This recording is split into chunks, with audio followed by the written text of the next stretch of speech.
has suffered yet another high-profile resignation. This time around, the party's long-serving member of Parliament, Ghaleb Cachalia, he's handed his resignation in, and he did that on Monday. He cited a number of reasons, 15 to be specific, that motivated him to leave the party. We now speak to Mr. Cachalia for more on his resignation. Thank you very much, sir, for your time this afternoon. Perhaps let's start with that resignation, because we are in possession of the cease and desist from the Democratic Alliance. Explain what that is and when you got it and what it entails. The cease and desist was, time is running into a bit of a flurry here. It was received a day or two ago, and it says that I must, basically it's a gagging order which says that I cannot speak on the subject of Gaza or Israel, and I cannot tell anybody that I've been told not to speak. In fact, they are citing an interview that you did with Newzroom Afrika on the 11th of January, which you shared on Facebook and X. And so what other reasons have you been furnished with? Because you are standing accused of having broken some of the rules in terms of your public utterances. But you note in your resignation letter that there's no such policy available on the DA's website. Which policy specifically? Well, let's just go back. Yes, I did flout caucus rules that said that only the shadow minister for Durko should speak on the matter. But I had said that consistently before, during and after, that I will not be silenced on this matter. And I continued to speak on it. As a result, I was fired from the shadow cabinet and told to go to the backbenchers. I went to the backbenchers and I issued a statement saying that I will gladly go there. It's the perfect right of John Steenhuisen to relegate me to the backbenchers and fire me. But I will continue, as it were, to speak truth to power from there. And that I did. And when I gave an interview, I was with Newzroom Afrika. I was informed that this had flouted the rules and that I contradicted policy, and that yet again I'd spoken when I shouldn't have spoken. I did a comprehensive exercise comparing the 49 sentences that I uttered against every aspect of DA policy using AI technology. There is no contradiction whatsoever. And there is no policy, as you alluded to.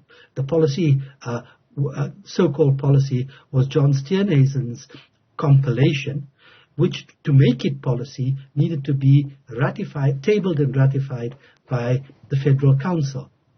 It was not tabled and ratified by any council. I have proof of this too, which I didn't post that in my documents, because those documents had other information that's privy to the DA, and I didn't want to divulge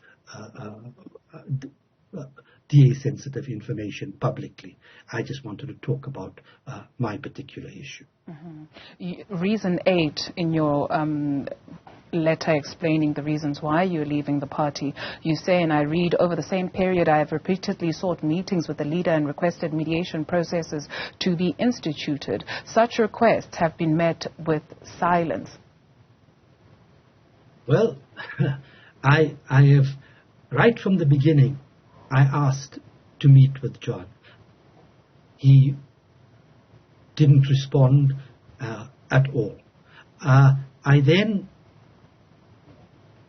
issued a request, formal request, to the DA's federal executive to say that I want a formal mediation process.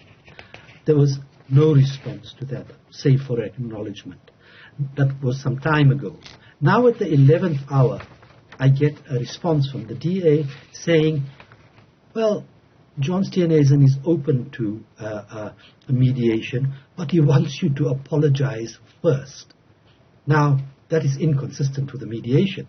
The mediation must look and try to mediate between the aggrieved parties and then determine who needs to apologize, say what, or whatever. To put it ab initio, to say, before we do this, you must apologize to me, is puerile.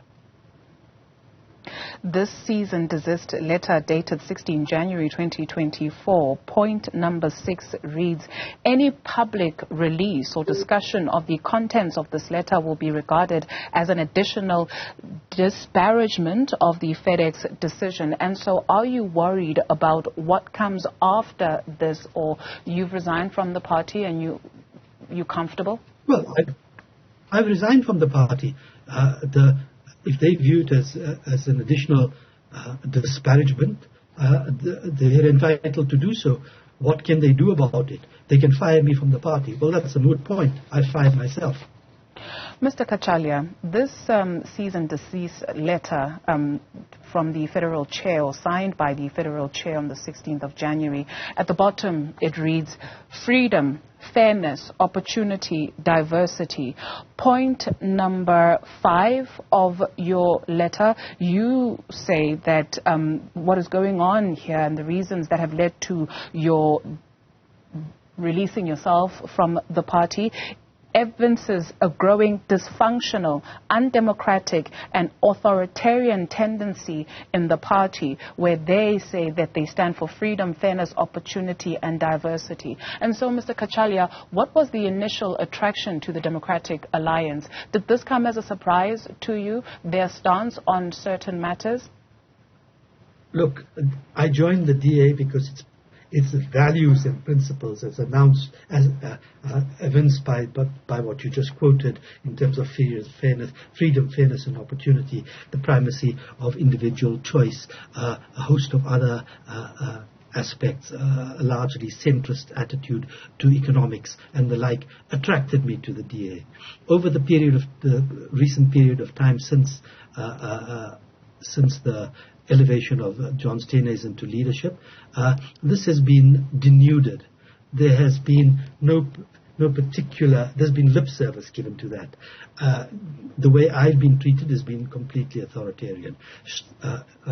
Cease and desist orders, gagging orders, fatuous allegations about flouting policy when the policy doesn't even exist. Well, this all speaks to dysfunction and authoritarianism. It is not the DA that I thought I was joining. This current leadership is off the mark.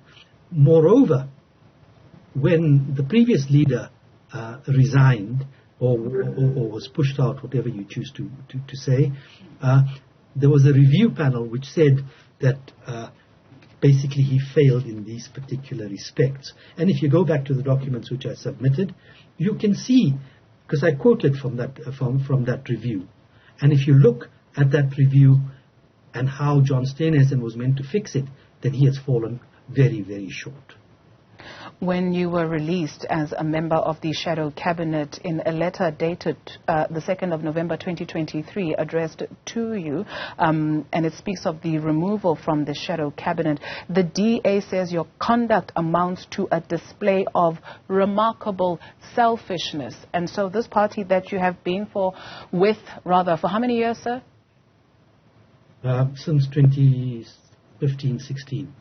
Calls you selfish. And so your response in leaving the party, maybe a moment to direct a comment at this. Are you selfish?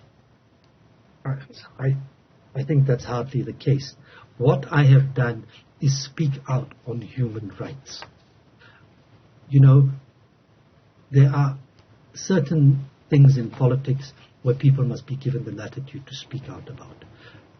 Case in point may well be a debate or an issue or views around, shall we say, abortion. People have differing views, some strong religious views, some other views about that women should own their bodies and the like. So people are allowed to speak out, and quite rightly, on that issue, irrespective of that sitting in a particular portfolio or not, or before Parliament in a particular way.